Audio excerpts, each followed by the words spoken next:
metodologia das 7 etapas, ela é uma estratégia que foi desenvolvida para a formatação de produtos turísticos. Hoje, ela é consequência de um trabalho empírico, ou seja, de experiências praticadas no setor de 40 anos de atuação. Então, com o propósito de acelerar um produto competitivo, de alcançar a lucratividade, ela foi construída exaurindo vários gargalos que, se não observados e trabalhados numa sequência lógica, podem resultar um produto, sim, até de alta qualidade, mas de pouca expressão no processo de conversão de vendas. Então, de uma maneira inteligente, ela está dividida em 7 etapas de atuação, ou seja, são 7 degraus a serem cumpridos na estruturação, na formatação desse produto, que no final vai resultar em uma oferta turística sustentável, inovadora, repleta de criatividade, fundamentada inclusive no perfil do investidor e que, por consequência, vai adotar uma linguagem de oferta que, no mercado atual das relações B2B e B2C, certamente vai emplacar e atrair o olhar do potencial turista. Mas deixa eu te contar como acontece a atuação nessas 7 etapas. Num primeiro momento, quando recebemos um potencial turístico, seja ele do zero, de repente uma área natural que nunca recebeu nenhuma intervenção, mas que tem uma beleza cênica ou uma atratividade que, por consequência, pode ser aproveitada para o ecoturismo. Ou esse potencial pode até ser um empreendimento que já tem uma trajetória de trabalho e atuação, até mesmo já inserido no roteiro ou numa região turística, mas quer acelerar a competitividade. Ou ele quer ampliar, ou ele quer inovar, né, para modelar melhor essa oferta, ou até mesmo ele quer pivotar o negócio porque ele não está funcionando. Beleza. A primeira etapa é um diagnóstico bastante minucioso, inclusive na metodologia chamado estudo de caso, porque ele é muito específico. É um levantamento de dados em loco que acontece com esse potencial investidor para detectar tudo que existe de facilidade no processo de modelagem e principalmente o perfil desse investidor, até onde ele consegue se aprofundar, né, enquanto aplicador de economia em função desse processo de formatação. Feito esse levantamento, também num segundo momento, que a gente chama de segunda etapa da metodologia, é feita uma análise do entorno desse potencial turístico que vai ser trabalhado. Isso porque nós sabemos que na economia do turismo, todas as negociações precisam ser cooperadas em rede. Então, o entorno ele pode favorecer com meios de hospedagem, com serviços de alimentação, com agenciamento, com equipe de guiada ou condução específica local e muitos outros atributos, como política pública, legislação, tudo que possa convergir no processo de formatação em vantagem para esse potencial que vai ser trabalhado.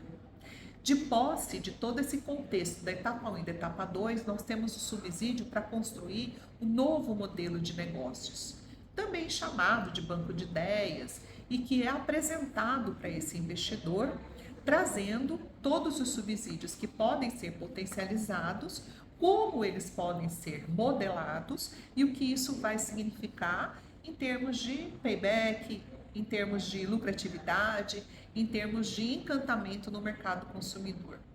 Até mesmo porque, durante todo esse processo da etapa 1 e 2 de diagnóstico, o olho do consultor está no potencial turístico e, ao mesmo tempo, no mercado consumidor. É um diagnóstico que precisa comprovar o que temos de potencial com aquilo que temos de demanda e até mesmo demanda suprimida, alguma lacuna que esse destino, essa região, pode convergir em encantamento, tracionando vendas até para um destino como um todo. Essa é a primeira etapa da inteligência, a etapa 1 e a etapa 2 de trabalho, que acaba subsidiando a entrada da equipe especializada, enfim, na modelagem.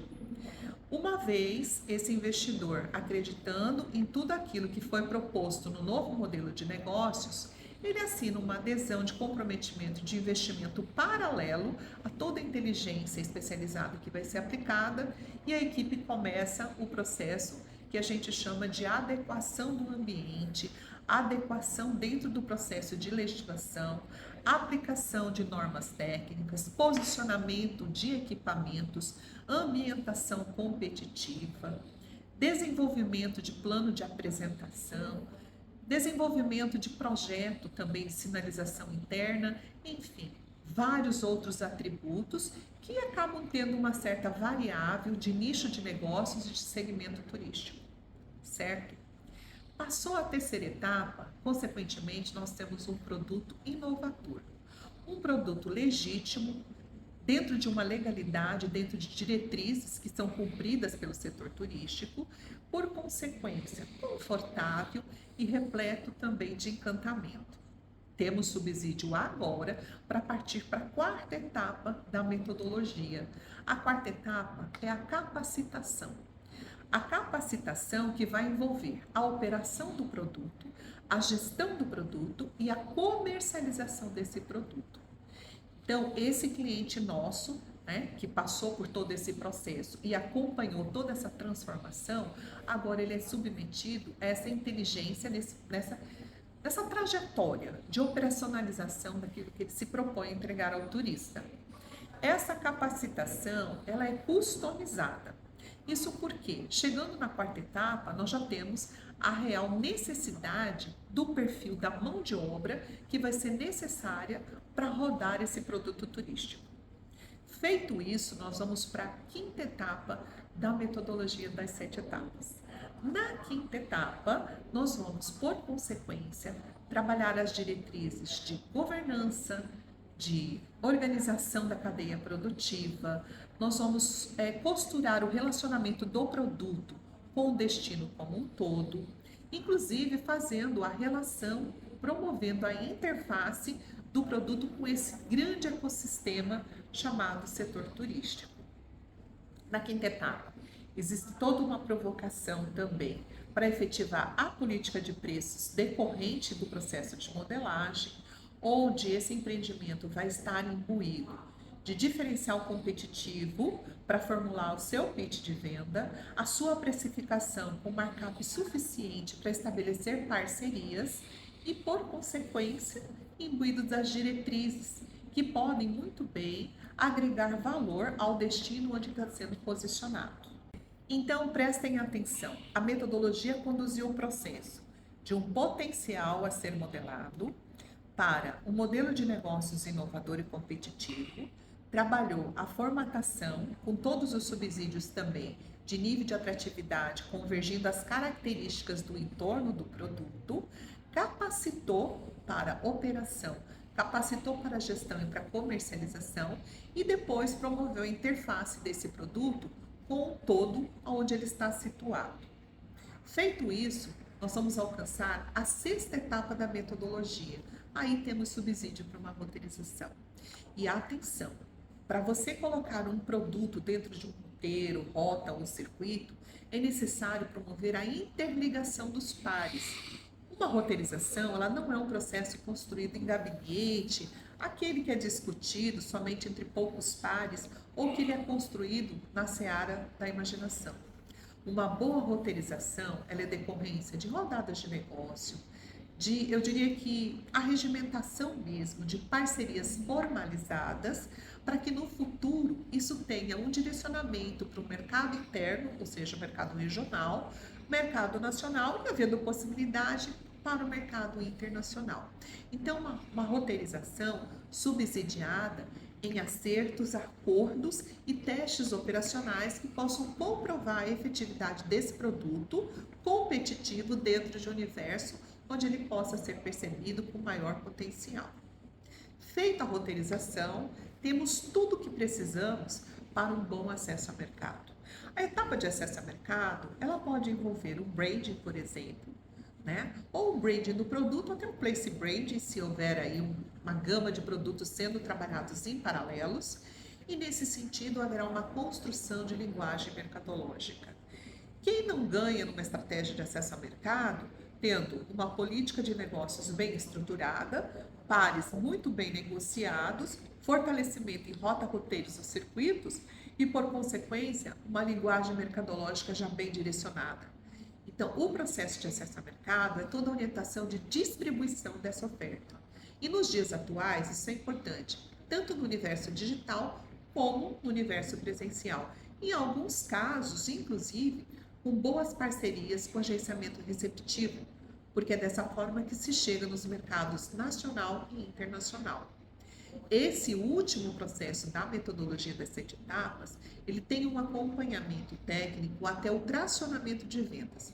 Então, esse produto ele é posicionado, ele é supervisionado, são aparados as arestas caso aconteçam algumas outras deficiências a serem corrigidas, né, nessa mercadologia e, finalmente, quando esse produto ele está consequentemente contraindo vendas, nós temos a metodologia por concluída. Bem, essa metodologia, ela pode ser aplicada individualmente. Eu posso ter um contrato atendendo um único potencial, que vai se transformar num produto de valor agregado, ou eu posso aplicar no município, numa região, ou até no estado. Nós temos alguns exemplos onde nós aplicamos a metodologia das 7 etapas em 6 municípios simultaneamente, onde, decorrente esse processo, nós posicionamos em média 38 novos produtos e um novo circuito. Vários exemplos e referências nós trazemos de como nós já aplicamos esse processo. Naturalmente, quando a gente tem uma gama de produtos que, por consequência, vai potencializar o destino, a metodologia ela tem um resultado mais encorpado, mas nada impede. E, além do mais, nós temos alguns gatilhos de customização dessa metodologia. De acordo com o produto em formatação do processo de modelagem, nós sabemos exatamente quais as temáticas a trabalhar na capacitação. Porque, veja bem, se eu tenho uma área natural, onde por consequência eu tenho uma trilha de caminhada, todo o processo de capacitação ele tem que trazer as normas técnicas, desde a construção do produto, a guiada da trilha, até a competência mínima do condutor, informações preliminares ao cliente e chegar até o sistema de gestão de segurança. Isso vai estar imbuído no processo de formatação. Consequentemente, ele precisa estar na capacitação operacional. Então, essa customização nos permite atender vários nichos de negócio. Da mesma forma, para reforçar o exemplo da capacitação, se eu estiver trabalhando, por exemplo, um meio de hospedagem rural, por consequência, eu tenho que efetivar um plano operacional padrão para governança, para serviço de alimentação, aplicação da RDC 216 na manipulação de alimentos e assim por diante. Para comprovar que é uma metodologia que se adequa a um produto ou um conjunto deles em vários nichos do setor turístico, nós temos, por consequência, linguagens mercadológicas também adequadas para cada qual. E sabemos que na etapa de comercialização, muitas vezes nós temos um produto que não se adequa ao mercado internacional. Então, como nós trabalhamos a estratégia do diagnóstico até a etapa de comercialização, jamais no processo de oferta nós vamos queimar cartucho, de repente divulgando e distribuindo material informativo onde não está o nosso público-alvo. A eficiência da metodologia das 7 etapas é tratar o produto do início até o final, ou seja, do diagnóstico até o posicionamento e tracionamento de mercado. É isso que traz a efetividade desejada, é isso que vem alavancando negócios lucrativos, é isso que tem performado a metodologia dentre os melhores atestados de capacidade técnica e reconhecimento de notório, saber, e que nos oferece até muito subsídio para cada vez aprimorar a estratégia. A metodologia das 7 etapas, ela comprova, primeiro, celeridade de resultados, porque tudo acontece rapidamente nas mãos de uma única equipe. Não tem interrupção de atendimento e nem de raciocínio lógico do produto para o mercado. Segundo, economia, porque na metodologia das 7 etapas nós otimizamos a presença de uma equipe multidisciplinar, muitas vezes com agenda compartilhada. E por consequência, resultado em lucratividade, porque nós não mexemos no produto sem a assertividade do mercado promissor. E também promovemos etapas de acesso ao mercado, de forma que um produto que tenha potencial, de repente, para 3 mercados, regional, nacional e internacional, saiba como conduzir esse processo e crescer automaticamente no mercado consumidor. Essa é a nossa explanação. E é um prazer falar dessa inteligência que hoje já tem uma gama de referência em território brasileiro. Muito obrigada.